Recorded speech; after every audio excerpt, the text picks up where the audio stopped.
Good morning friends. पिछले video में हम लोगों ने देखा था argument of z minus z1 by z minus z2 equals to alpha के बराबर हो जाए तो ये सर्कल के एक सेगमेंट को रिप्रेजेंट करता है। तो अब argument of z minus z1 by z minus z2 equals to plus minus pi by 2 हो जाए तो यहाँ पर देखिए z माइनस z2 और ऊपर है z माइनस z1। हम लोगों ने देखा था कि जो लाइन कोइंसाइड होता है वो नीचे होता है और जो लाइन ऊपर में होता है उसके ऊपर कोइंसाइड होता है। तो z minus z2 z minus z1 के ऊपर कोइंसाइड होगा तो ये ऐसे हो जाएगा और ऐसे केस में इसे हम लोग एंटी क्लॉकवाइज मानते हैं। तो एंटी क्लॉकवाइज डिस्टेंस में ये पाई बाय 2 पथ जाएगा और नीचे same z minus z2 z minus z1 पे कोइंसाइड होगा, ये क्लॉकवाइज डायरेक्शन पर है। तो क्लॉकवाइज में हम लोग जानते हैं माइनस और नेगेटिव से डिनोट किया जाता है। तो इन दोनों केस में अगर argument z minus z1 by z minus z2 pi by plus minus pi by 2 के बराबर हो तो प्लस पाई बाय 2 के लिए ऊपर का सेमी सर्कल को रिप्रेजेंट करेगा और माइनस पाई बाय 2 के लिए नीचे के सेमी सर्कल को रिप्रेजेंट करेगा। तो ऐसे केस में प्लस माइनस पाई बाय 2 के लिए हम लोग एक पूरा सर्कल का इक्वेशन देखेंगे। इन द सिमिलर वे अगर argument of z minus z1 by z minus z2 equals to 0 या पाई के बराबर हो जाए तो ये एक पूरा स्ट्रेट लाइन को रिप्रेजेंट करेगा जहां पर z1 z and z2 collinear होगा। तो ये एक लाइन सेगमेंट या स्ट्रेट लाइन को रिप्रेजेंट करेगा। यहाँ पर देख सकते हैं z1 minus z and z2 minus z का जो आर्गुमेंट है आइदर ये 0 के बराबर हो जाएगा और पाई के बराबर हो जाएगा। तो आज इसके बेसिस पर हम लोग कुछ प्रॉब्लम देख लेते हैं। First question is the equation modulus z minus iota plus modulus z plus iota equals to k where k greater than equals to 0 then represent an ellipse. ये इलिप्स बोला गया है then k square equals to क्या होगा। General equation of ellipse हम लोग जानते हैं z minus z1 plus z minus z2 equals to k where modulus of k greater than equals to modulus of z1 minus modulus z2। तो यहाँ से z1 के वैल्यू दिया गया है आयोटा के बराबर और z2 के वैल्यू दिया गया है माइनस आयोटा के बराबर।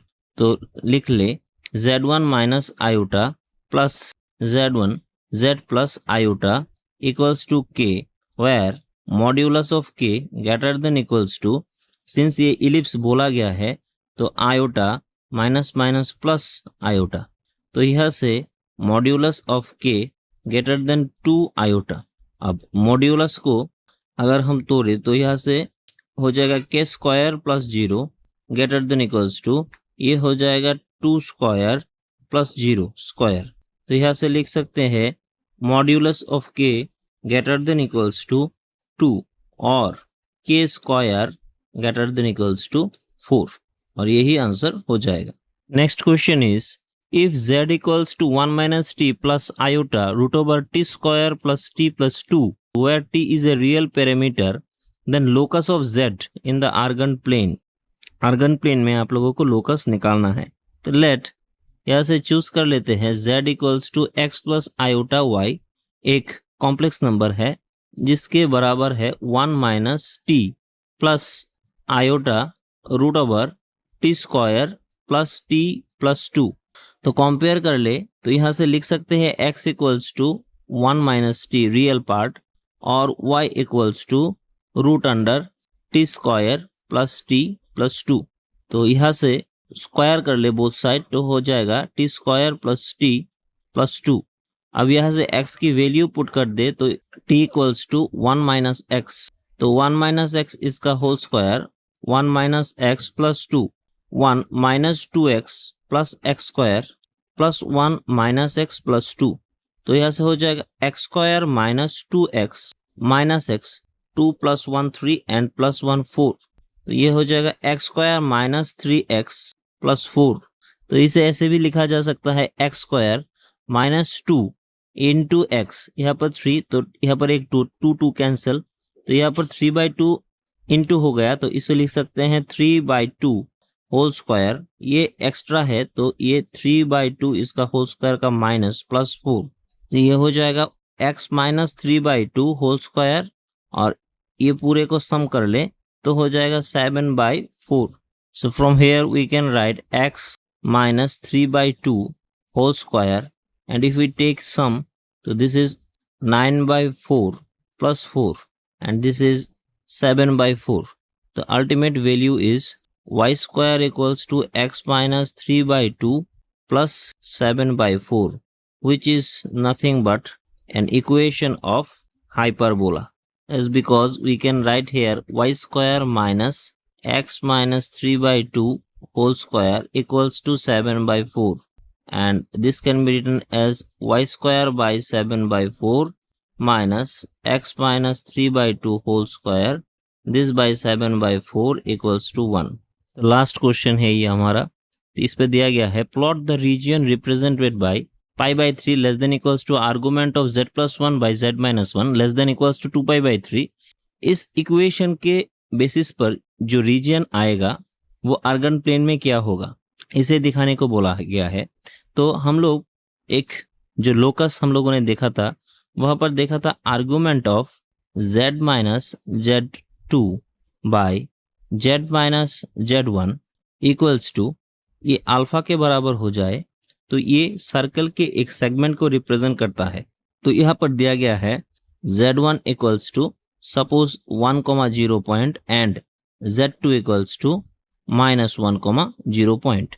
दिया गया है आर्गुमेंट ऑफ z+1 को हम लोग ऐसे भी लिख सकते हैं -1, और z-1 पहले देख लेते हैं। दिया गया है ग्रेटर देन इक्वल्स टू π/3। π/3 मतलब 60 डिग्री। तो 0 से अगर थीटा का वैल्यू 0 से ग्रेटर देन और 90 डिग्री से अगर छोटा हो जाए तो हम लोगों ने बोला था कि जो सेगमेंट आएगा वो मेजर सेगमेंट आ जाएगा, और 90 डिग्री से बड़ा और 180 डिग्री से छोटा हो जाए तो जो सेगमेंट आएगा वो माइनर सेगमेंट आ जाएगा। तो यहाँ पर दिया गया है z1 से शुरू करके z1 तक जाता है π/3।